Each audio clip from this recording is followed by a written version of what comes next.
This video is a walkthrough of the English Learner dashboard on Montana's statewide longitudinal data system, GEMS, or the growth and enhancement of Montana students. For a more general tutorial of navigating using the GEMS interactive dashboards, watch the GEMS dashboard navigation video first in our playlist. This video covers more specific features of the English Learner dashboard. The English and Multilingual learners in Montana are supported by the Title III program to ensure they have access to and participation with high-level language instruction. The English Learner, or EL, dashboard on GEMS provides insight to the student population in Montana public schools by providing EL student counts and participation over time, as well as characteristics, distribution, and growth. The EL dashboard contains 5 pages. The landing page of the dashboard provides an interactive map. There's also an overview page, a page providing data on the growth of English language learners over time, scores, and a page that looks at distribution data. There are 2 kinds of interactive maps on the map page. The first is to show the percentage of English language learners students. By hovering over one of the counties on the map, a count for total English language students will be provided, as well as the total percent of students who identify as English language learners. The EL ESSA growth map will also provide the count of students who are EL, but also the percentage of students who showed ESSA growth. These are students who show a 0.5 growth on the composite score from the previous year. The percent of ESSA growth provides the percentage of students in that county who had a 0.5 or more growth on their composite score. Filters can be placed on each of the dashboard pages by using the slicer menu. For example, the map page has filters for school year as well as a school range, for specific county, district, and school locations, for race, ethnicity, SES, gender, homeless status, and migrant status. Let's say for an example's sake, we wanted to apply a filter for a specific school location. I noticed that looking at my density map for percentage of EL students, that Glacier County has several students that identify as EL. So perhaps I wanted to look at the specific schools within Glacier County. I can either scroll to find Glacier County, or I can use my search feature to narrow it for me. Expanding the county itself will list each of the districts, and then expanding each of the districts will provide the schools within that district. Let's say, for example, I wanted to take a look at Browning Elementary schools. Closing out of the slicer menu, you'll notice that all of the visualizations on this page have now updated to show English learner data for only Browning Elementary schools. Selections made in one page's slicer menu options will carry over as you navigate to other pages of the dashboard. So we move now to the overview page. If we take a look at our location specificity, we'll see that Browning Elementary schools are still selected as the specific schools of interest. Selections for specificity can easily be removed by using the eraser icon. Now, all school districts in the state of Montana are selected once again. There are 2 graphs on the overview page. The first is a ribbon chart to better visualize EL student count change by grade level and by years in an EL program. Insight to how long EL students have participated in an EL program is part of federal reporting. It also helps the OPI and stakeholders to better understand and to support long-term EL students. A student is considered a long-term EL when they have 7 years or more within an EL program. The second visualization is a stacked bar graph, providing EL student count by total years in an EL program, broken out by students in SPED and those not in SPED. This graph is layered with a line graph displaying the percentage of SPED students by year count. We can get a better idea for how these graphs interact by applying filters.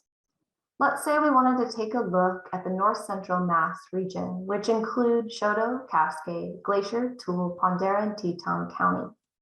I'd use the location filter to first select only those counties.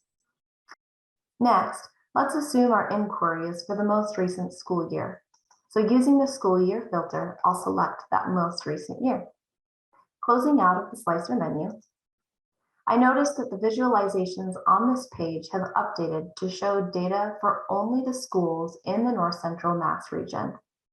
Part of federal reporting includes knowing the counts of students who reach proficiency by year 5 in an EL program. To focus in on a year count, you can select that year in the x-axis. The rest of the data on these visualizations will fade out, highlighting year 5. By hovering over aspects of the stacked bar graph, we can learn that there are 12 students in the 4th grade who are in their 5th year of an EL program. There are 28 students who are in the 6th grade as their 5th year in EL program. And there are 99 students in the 5th grade as their 5th year in the EL program. Similarly, the second visualization provides information on those students who also identify as SPED. Hovering over aspects of this stacked bar graph show that 26 students also identify as SPED. Hovering over the line graph, this tells me that that's about 16%. And then there are 139 students who do not identify as SPED who are in their 5th year of an EL program. Any visualization can also be turned into a table. Hovering over a visualization in the dashboard environment, 2 icons appear in the upper right-hand corner. The first is focus mode, and the second is an ellipses for more options. Choose Show as Table, and the ribbon chart as well as a table version of the same data will populate. You may notice in the table that some of the data is masked and instead an asterisk appears. Any student count that is less than 10 is masked from public view. This is to protect student identity. Navigating next to the growth page of the dashboard. There are 2 visualizations on the growth page. The first shows the average growth over 1 year for a specific school location. Because we have the North Central Mass region selected in our location filter, the blue line is showing the ESSA growth over 1 year for the North Central Mass region. In comparison, the yellow line is showing how the North Central Mass region schools compares to the overall ESSA statewide growth. The second visualization on this page provides ESSA overall growth for 1 year, the blue line, and overall growth over 2 years, the yellow line. This will show for the selected school location. So in this case, it's showing for the North Central Mass region schools. If we revert the location filter to look at the entire state of Montana, we'll notice how these visualizations change. The top graph only shows ESSA statewide growth because all statewide schools are selected. The bottom graph shows statewide ESSA growth over 1 year and statewide ESSA growth over 2 years. When looking at data on the growth page of this dashboard, it's important to note that the WIDA assessment underwent major revisions from 2016 to 2017. This impacts growth trends for Montana EL students. Navigating next to the scores page.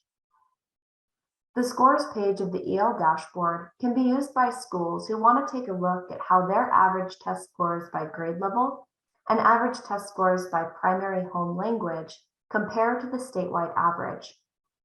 Let's once again take a look at the schools in the North Central Mass region.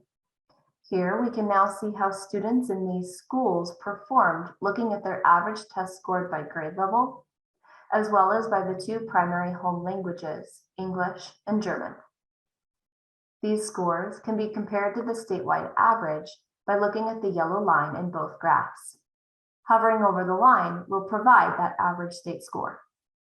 The Data Definitions and Explanations tab at the bottom of the dashboard environment can always be used to find more information on the data elements used.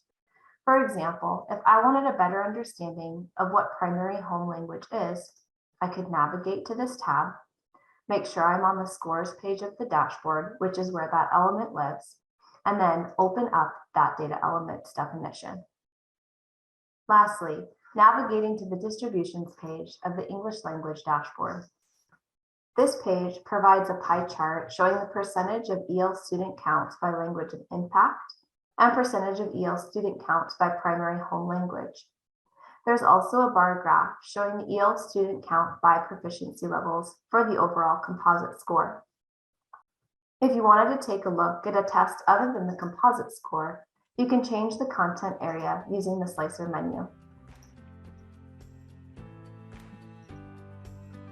You now know how to navigate the English Learner Dashboard. You have a basic understanding of what data are contained, and you know how to utilize the Data and Definitions page to explore any concept or data you want to know more about.